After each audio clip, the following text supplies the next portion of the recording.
Today's guest is more than a CEO, Dermot Buffini. He's a leader's leader. Dermot Buffini is at the helm of Buffini Company, guiding a mission to empower real estate professionals around the world. I have a contractor who's just on it every single day. He gets solutions, he takes care of things. I ask him this question literally every day. Well, what do you think? Because he's an influential person who I trust. All the changes in the industry, you have to be on it. You have to be a professional. And I think the opportunity in addition to that is people to really invest in their skill development. Under his leadership, Buffini Company launched the Real Strengths Assessment and expanded its team coaching programs, unlocking growth and clarity for agents in any market. He's been named a finalist for Most Admired CEO. Love is blind, marriage is an eye-opener. You don't know somebody until the tough stuff hits. I just think in every challenge there's an opportunity. It's just a matter of backing away from the table and taking a big deep breath. What can we do with where we are? And where can we find the fun in things? Knowing full well it's going to change.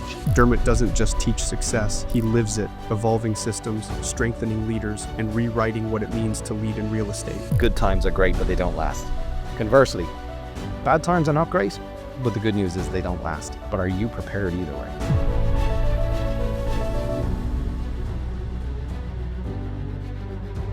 Dermot, thank you so much for joining me. I've been looking forward to this conversation. What I like to do on the podcast is show folks the journey, right? I think all of us are a polished version on social media and on LinkedIn and on the resume.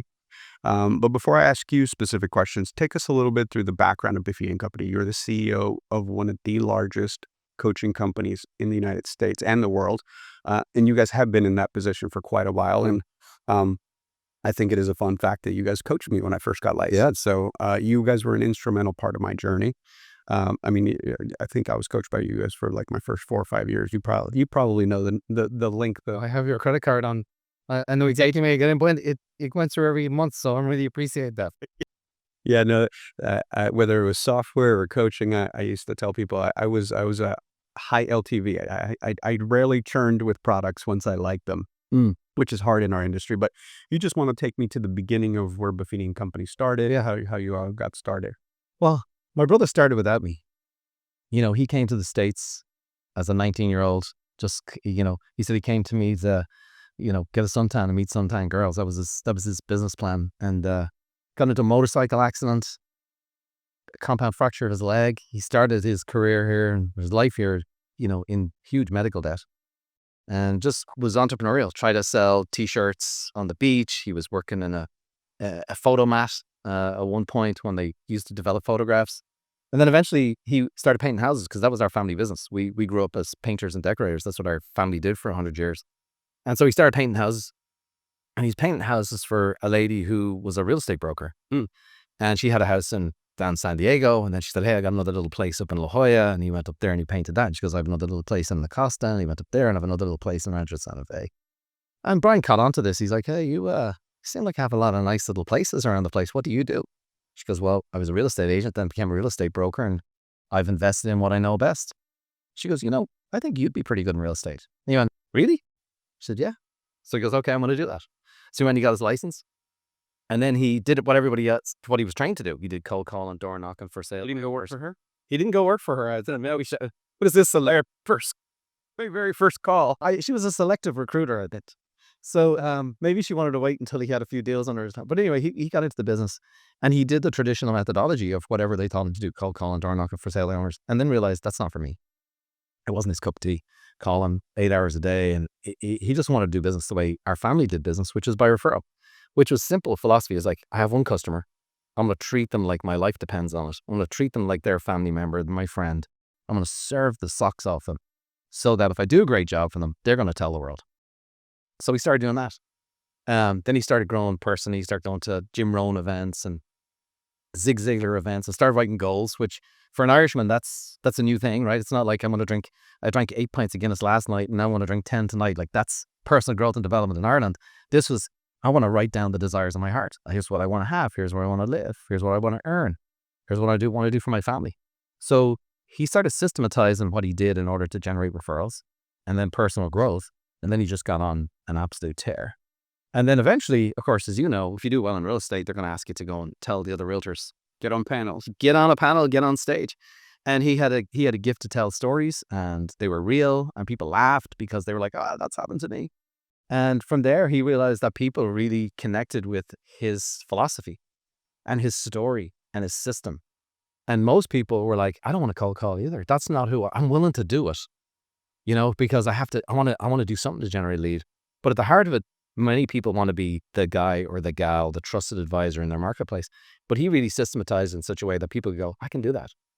And so Buffini Company evolved from doing speaking engagements to this, where people went, I went to the seminar, I really loved the information, but it didn't work for me. And so the gap between information and implementation was vast. So Brian tweaked that and he was like, hey, there's a gap here. So he started hiring people who weren't realtors. They could be, but it was people who were good communicators, who had empathy, who could drive people towards their goals and taught them the system. And then these two worlds came together. The seminar business and the coaching business came together. Now they were going for about 3 years. And then in 1999, I decided, I think I want to move to the States. And I'd been in various businesses. I'd been in retail. I had been in the financial services business. And then I started my own transportation company in England. I was like 25 years of age. So we always had that entrepreneurial, we wanted to do anything except paint. Okay. Anything but paint. And then he said, why don't you come on over and work with me? And I'm like, well, what are you doing? And he started telling me, I'm like, you sound like Benny Hinn for realtors, out with Satan, in with Jesus. I don't know what you're doing, but it sounds shaky because I'm European, right? I don't believe anything. And then I came over in 1999, I came over. I went to a seminar and people were coming up going, this has changed my business, changed my life. And I was like, really? And I'd ask another person. They go, yep, changed my business, changed my life. I'm like, I'm going to keep, maybe they're just following the guru. And then, I spent 2 days talking to people. I was like, this thing's real. So I came over, jumped on board, and all my experience of retail, financial services, and logistics kind of met Buffini Company at the right time. As we were getting bigger, we needed to have better systems. We needed to hire better people. We needed to really, have more of a business plan than the one we had. So it was kind of an interesting combination of the two of us coming together to work together in this new capacity rather than being kids working in a painting business. And really, I know it's a long answer to a short question, or it should be maybe a shorter answer, but you're asked a Buffini, so this is what you get. But really, it has never changed in 29 years other than helping our clients get to where they want to get to and focusing on them. Not focusing on our competition, not focusing on anything else, not trying not to get distracted. It's just like, if we weren't helping Leo Pareja to get where he wanted to get to, then we weren't doing our job. And if you weren't getting a return on your investment, then you shouldn't be with us and we shouldn't be in business. So that's kind of how it started. That's been the philosophy, and it's fun, And talk to me about the evolution, because again, I still use the "oh, by the way," right? Yeah. And I'm not sure if I heard as much from you guys, but over the years, I tweaked that to be super specific with the question I was asking, right? Like I would go to your conferences and I hear people say, oh, by the way, if you can think of anyone who's thinking of buying or selling, Yeah. But I would amend it to like just selling or just buying, depending on the market cycle we were in. And again, my memory doesn't quite serve me if you guys taught it to me or I picked it up along the way, where I put a comma at the end. I said, if you hear of anybody, can you actually call me with their phone number and I will call them, right? So just even the importance of the structure of the sentence and the question you ask and how you ask it, right? My entire team always says, Leo says words matter, right? So how do you say it, how you show up? Yes. How did you guys evolve into the specificity of it? And the other question that I'm super curious about is, I remember when I was sending out mailers with your items of value. How has that evolved, and when do you know that you need to adjust with the change in society and technology, all that fun stuff? Well, I'd say the answer to that is the same for everything, really. You have to remember, for instance, we gave you a dialogue. We're not big script people. We respect them, okay? But scripts can typically be a bit robotic, and there's people who teach them, like, you can't say anything else other than what the script is. You're not the type of person that's going to work well with. No. Okay, but if we give you the dialogue and the framework for a dialogue, folks like you you're gonna look at it, you're gonna learn it, and then you're going to own it. And now what we put down as a guideline becomes your way of doing it. And that's the specificity is so good for that customer who's like, you want me to do what? Like, you're really helping them out by going, when you hear, you call me. The brain goes, when I hear, I call you. Like, that's a great student. That's somebody who's taken an idea and then brought it into their own world. Well, it was normally because like for the first 12 months, they would say, well, I told them to call you. Did they call you? I'm like, no. So let me change that. Yes, exactly. Call me with their number and I'll call them. So our business is like a big lab. So Leo takes that, comes back to us and goes, says to their coach, well, here's what I'm doing. Well, that coach is like, that's brilliant. Well, we have that, how many, 4 million people we've coached and trained. Okay. So our product has gotten better because our users are utilizing it and then coming back, and we pay attention to that stuff. And then we're able to go, here's the top 5 things people have done with that. So even with our items of value, okay, great. What, at the end of the day, people see the name on the envelope that arrives and they go, they might open it. Certain client might read it. I'm the type of person who probably will just open it, take a quick look and fire it in the trash can. However, I know that my realtor has thought about me and they're staying in front of me every month. That's good enough for me. Somebody else reads it and goes, this is fantastic. This item of value is giving me some good information, some value. What we've really just done is pay, again, our clients are giving us feedback. Now we just make sure that they can deliver that on social. So we've added to our products. We've evolved the principles to either social media dialogues that they can utilize to say, hey, Leo, I've sent something out to you. Keep an eye open for some great information I sent out to you, or post it on social themselves. So staying true to kind of the system, but evolving it to meet the times. But the biggest thing we have is, I say it's a big lab of tens of thousands of agents who are making us better because they're using the product. And we're smart enough to go, oh, that's a better idea than what we gave you. Do you mind if we share that with everybody else? And the type of people we attract, they don't care about that. They're collaborators. And so that's how we've kind of probably stayed relevant, is just people coming back saying to us, how about this? And we're like, gee, that's a great idea.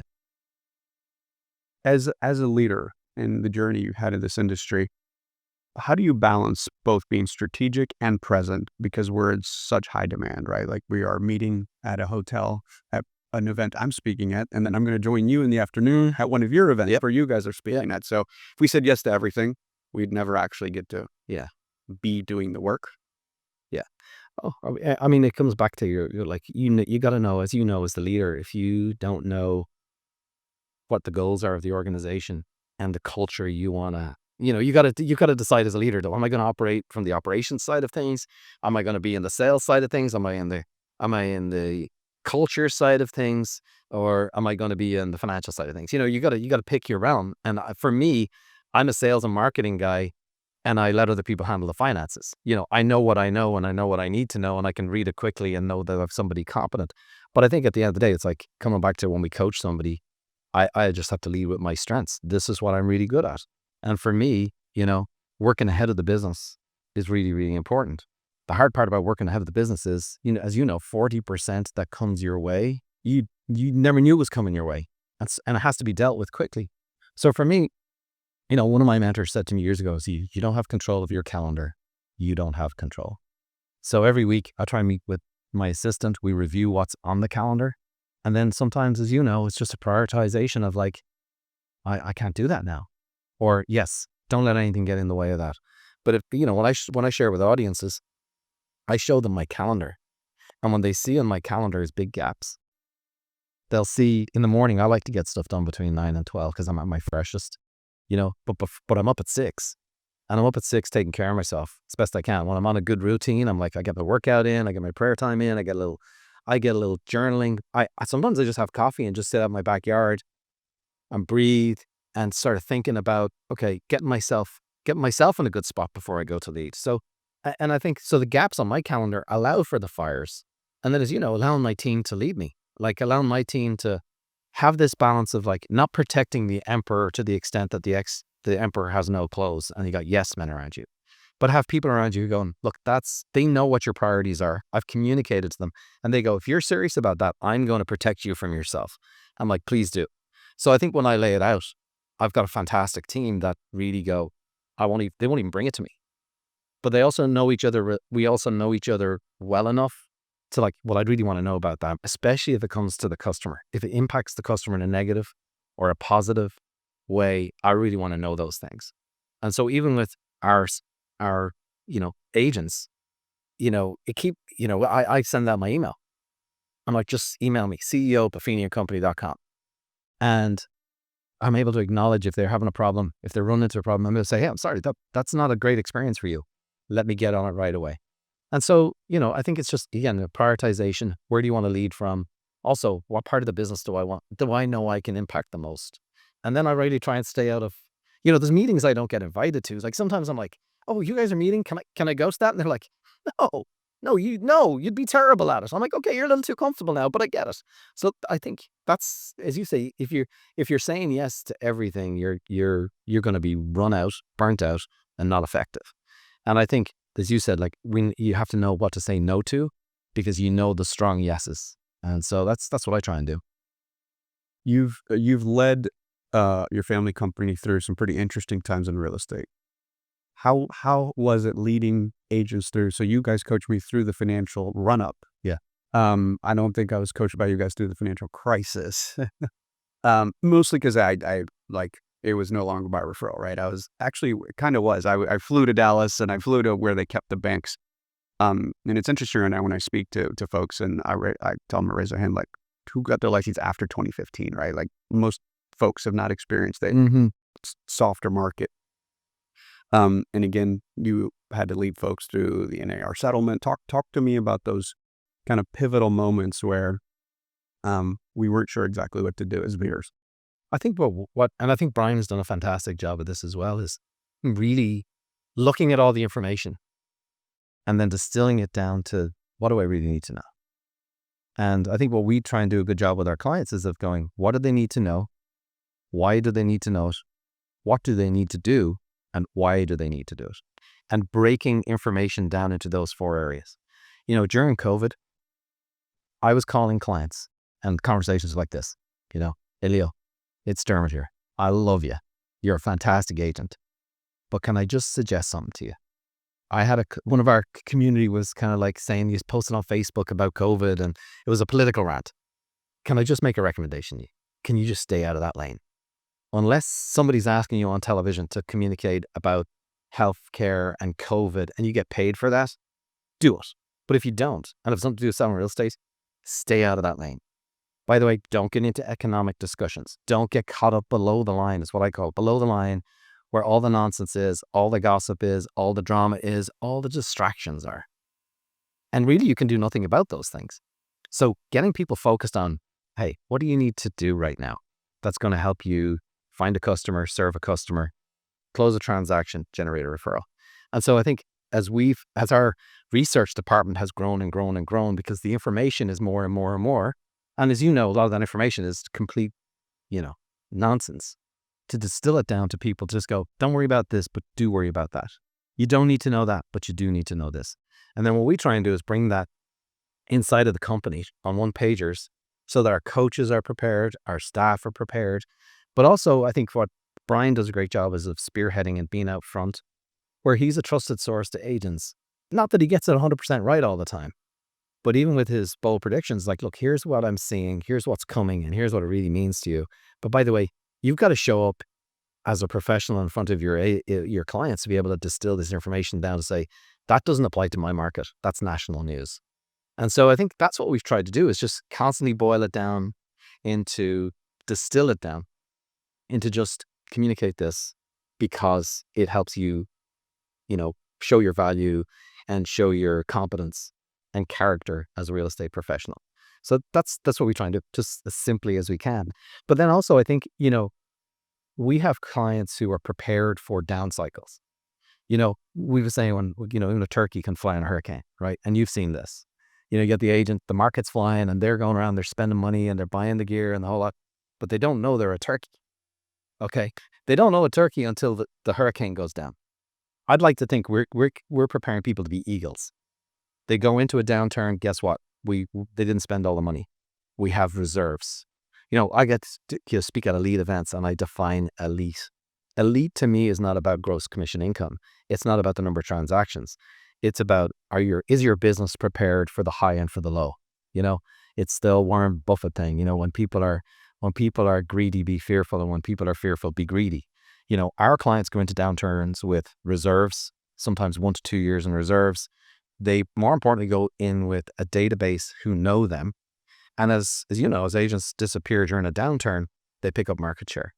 And again, it's just no more complicated than that. It's just, we're saying, people, when times are good, throw a little dirt in the valley to break your fall.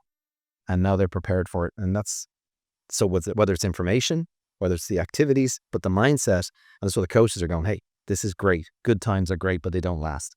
Conversely, bad times are not great, but the good news is they don't last. But are you prepared either way? How do you guys, on purpose, build trust at scale, and how have you managed that? Because that's really, you're in the trust business with the folks that rely on you guys for guidance. Yeah. Well, you know, I'm sure I'm sure you know this.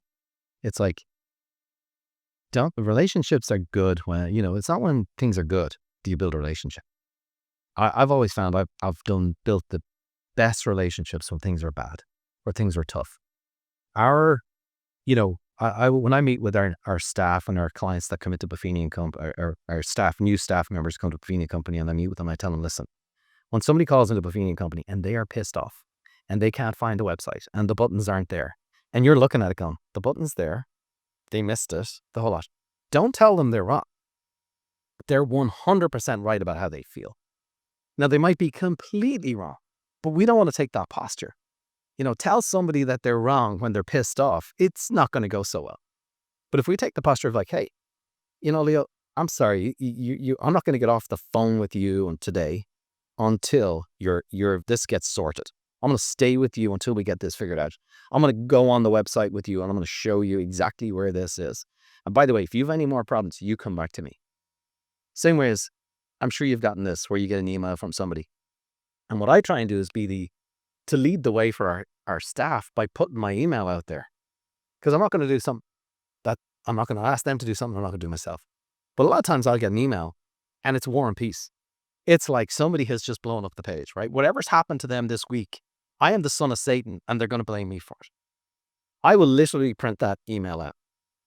I'll take out a highlighter. There's a great program called Crucial Conversations. Don't know if you've ever taken it or not, but it's a great program. And what they do is they really try and get you to focus on what the hell is this about. So I'll get a highlighter. I'll highlight, I think it's that. I think it's this. I think it's this. And in reading between that, I'm like, you should never have been born in Ireland, and you guys are, you know, the famine should have taken you guys away before you. Okay. And I find these 2 or 3 things. And I'll email back, hey, Leo, thanks for reaching out to me. I'm sorry to hear about your experience. I just want to make sure that I understand what this is about for you. Is it this, this, and this? I just want to make sure before I take the next steps. And I can't tell you, every time I've done that, somebody's come back to me, oh my gosh, thank you so much. Because they just vomited on a page. They just got it all out. They're frustrated and angry in the world. And now I've distilled it down for them. They're going, yes, that is the issue. Thanks, Leo. Here's what I'm going to do. I'm going to make sure, you know, Darren Dawson gets on this. I'll make sure Terry King's going to take care of this. I'll make sure Jim Polzine's going to take care of this. That's their area. And I'm going to make sure that it's taken care of for you. Why am I saying all this? Because they say trust is built in drops and it's lost in bucket loads. And for me, the focus is, if somebody's having a hard time, great, I'm going to get in and take care of it, but do the extra work.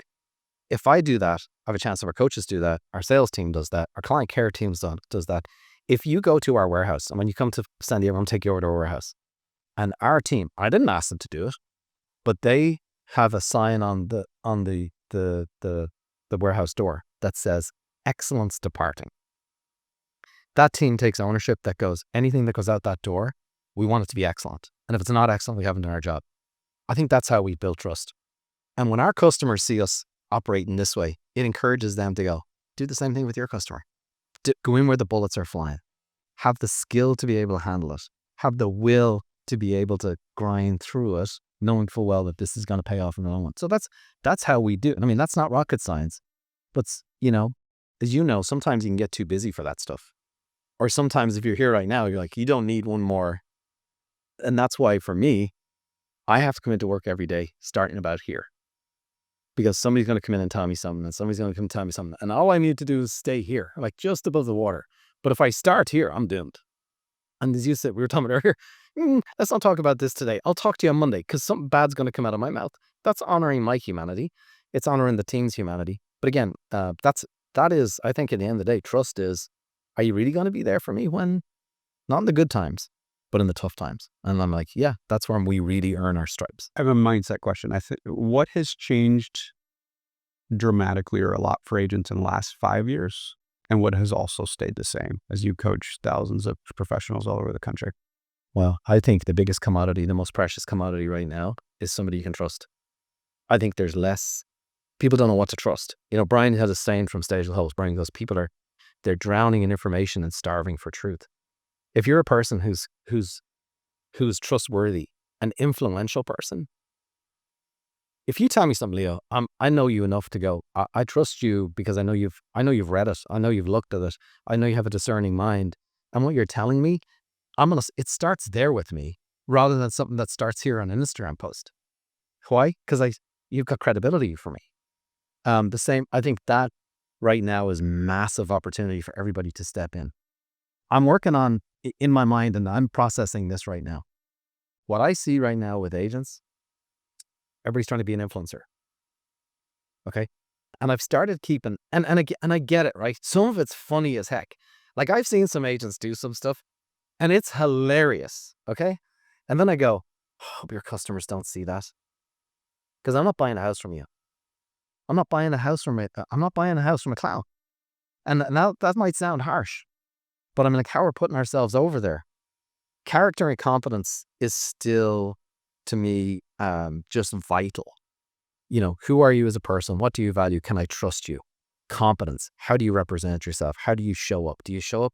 Well, you and we got dressed up for each other today. Okay. I want to do a great job. I think we both got dressed up for our agents, We did. right? I think it was just Trevor and I would have been winning futures for each other. You're 100% right. Well, we're about to get on stage for our people, and how we show up matters. 100%. And with respect and I want to show you that I'm into this. And so I think in the last 5 years, I'm seeing some of the goofiest stuff of how agents are portraying themselves. Okay. And I don't want to be too harsh on it because I do see, and I know agents, they want to have fun, but I go, sometimes don't do that with it's no different than being on Facebook talking about COVID and pissing off a bunch of people. Over here, you can have the best intentions of the world, and somebody's going, that's a clown. What I think the opportunity is to be the influential person. The person, when you say something to me, I'm going to go, tell me that again. Or you recommend something to me, I'm going to check that out when I get home. That's an influential person. That's the opportunity, I think, for realtors, for agents, or for brokers, for anybody in business right now. I'm redoing a house, right? And I've been redoing it since October. It's a 1975 ranch house, mother of mercy. It's being torn apart, like new plumbing, new wiring, the whole lot. And I have a contractor who's just on it every single day. And he gets solutions. He takes care of things. And I ask him this question literally every day. Well, what do you think? And he goes, here's what I would do. And 9 times out of 10, I do it because he's an influential person who I trust. So I just think that's the opportunity. And I think, especially with all the changes in the industry, you have to be honest. You have to be a professional. And I think the opportunity in addition to that is people to really invest in their skill development and then own it. Own it in a very calm and confident way that says, Leo, no matter what happens, I got your back. Whatever comes up, we're going to deal with it. And help me understand what could the journey look like here. Whatever way it goes, we're going to be fine. I think that's a huge opportunity. What is a crucial trait that a top producer has to obsess over today that didn't exist 10 years ago, as a follow-up to the same kind of question? Well, I can always speak to kind of our philosophy. Your population. Yeah. Which is our clients love their clients. Our customers get the biggest thrill out of seeing their customers beyond excited that they're going to put their family in this great home. And they also love the compliment of somebody going, hey, this is my guy, this is my gal, use them. So I think that philosophically, okay, but I kind of alluded to it earlier. I think most things come down to will and skill. If you don't have the will to win in anything, whether it's in sports or as a parent, my mother used to say, you just have to outlast your kids. Just outlast them. Just say to them, no matter what you say to me, no matter what you do, I am going to outlast you. You're going to be a great 30-year-old. Now I'm going to try and not kill you as a 15-year-old or a 7-year-old. You're going to I'm going to have the will. I'm going to outlast you. I think with our clients, you must have the will to outlast this tough times. But will will take you so far. You add skill to that. And, I don't know about you, but like I've found in my life that I have some really great skills and natural talent. But sometimes it only takes you so far. You're playing at the highest level there is in real estate. Okay, you got a lot on your plate. What got you here, as the old saying, might not get you there. So we need mentors. We need coaches. I've had in every area, I've spent a gazillion dollars on people who are just like, hey, here's how you handle that. I'm like, okay. And I'm going to go practice it real time. So what I want to do is I want to maintain my will. And you alluded to it earlier. It's like, if I have too much on my plate, my will is going to deplete because I'm going to burn out. I'm going to get exhausted. And, what Vince Lombardi said, he said, tiredness make cowards of us all. And so protect your will, the will to win, the will to serve, the will to do a great job, the will to go. But I'm going to create a great vacation schedule for the kids this year. We're going to do some great stuff. And one of the ways I'm going to do is I'm going to develop my skill. I'm going to invest in myself. I'm going to learn new things. I'm going to learn a communication class. I'm going to do a negotiation class, whatever it might be. And I think, again, how do you become bulletproof in business? You're in charge of those two things and you protect those two things. You're unstoppable because your customers are going to pick up on that. Everybody picks up on that. Your kids are going to see it. Dad didn't get here because he just showed up one day and, Dad gets his butt on an airplane that doesn't land in San Diego and ends up in Dallas and still gets here today. And he's on about, 6 minutes of sleep because you have an obligation to be here this morning and then you're going to go till 5 o'clock. That's what happened to you today. And so I think that's it. And will and skill. There's a thought I've had formulated in my brain about success, which it's actually just attrition. Right? I don't think people appreciate the fact that, like, the law of averages, people quit at disproportionate amounts.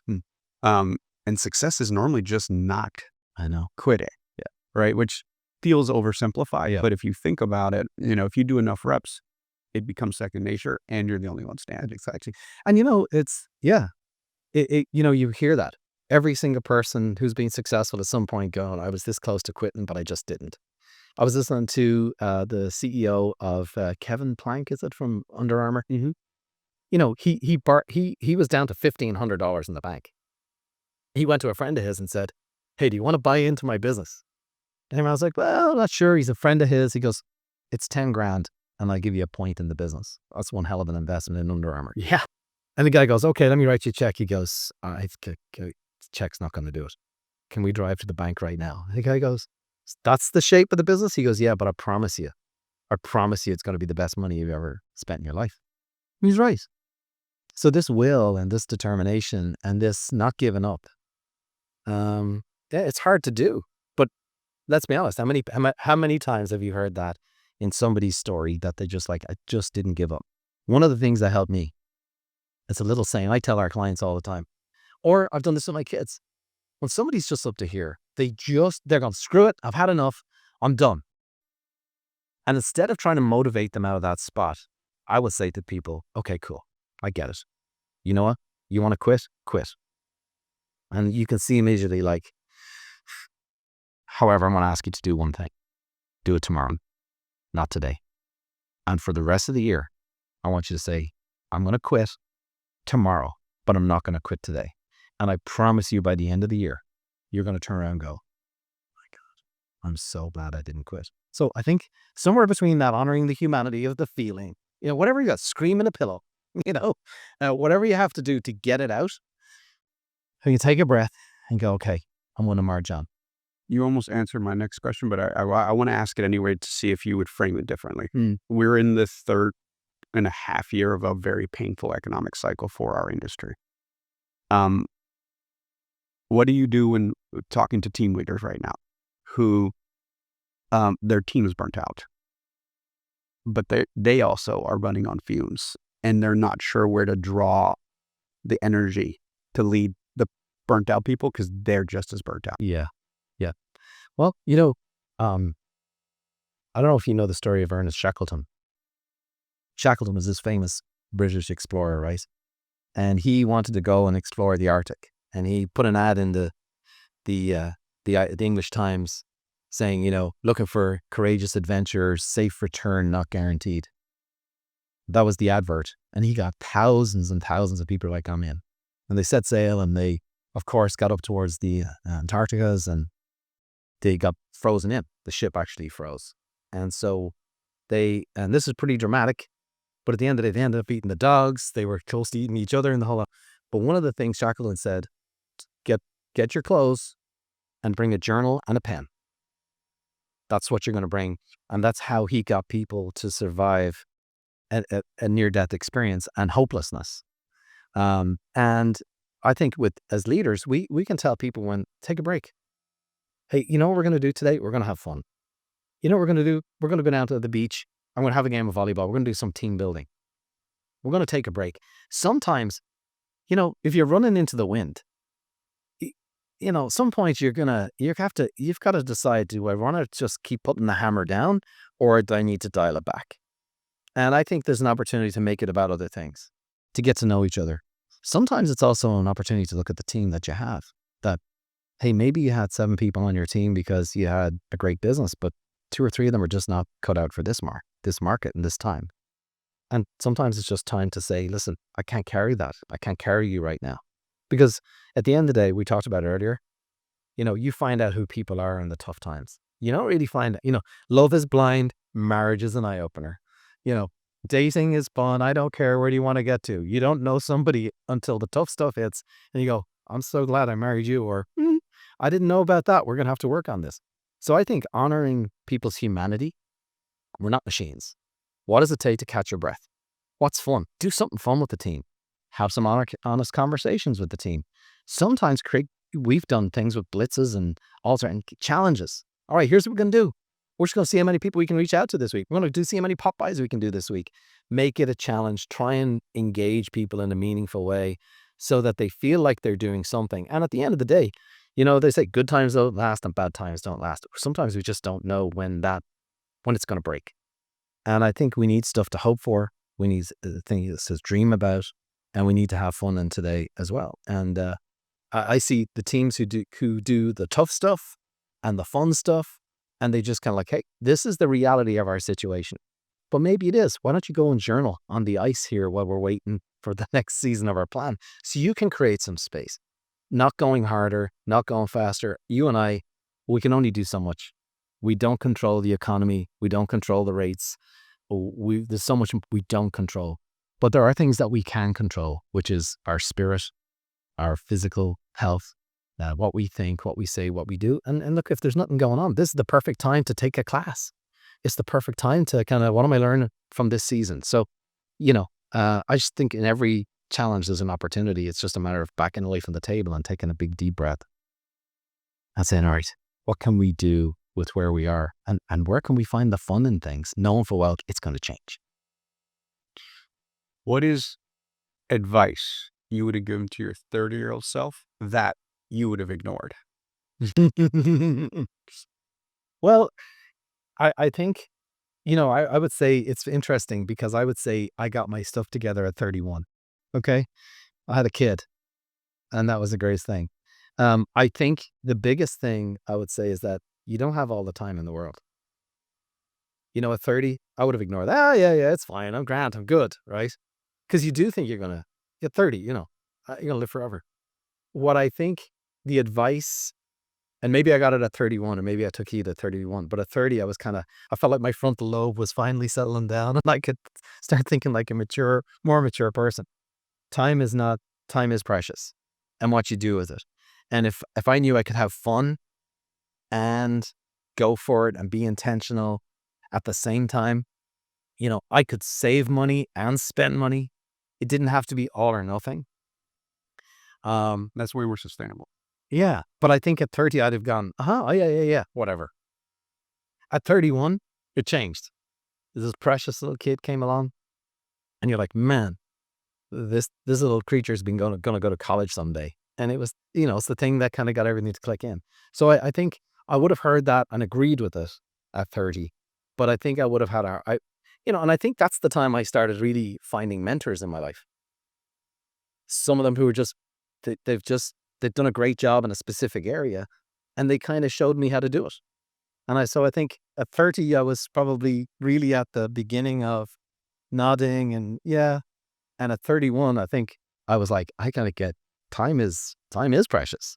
And what I do at that time and what I get paid for that time and what friends I hang out with at that time. And, so I'd say that would, I hope I answered your question. Oh, yeah, you did. And as a closing thought, what non-business book or experience do you think had the most profound impact on you as a leader? Man, The Purpose-Driven Life. If you've ever read that, it's Rick Warren. And the opening line, and it's a book that they recommend you just read one chapter at a time. But the opening line says, "It's not about you." And I read that and it stopped me in my tracks. I remember I wouldn't be the type of person who thought I was making everything about me.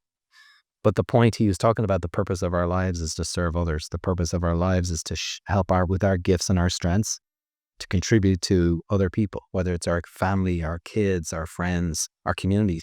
Today, if we can create some sort of conversation that somebody goes, I needed to hear that. So I'd say to me, that was one that and even to follow the instructions of one chapter at a time. This is a slow meal. Consume it. Well, it's profound.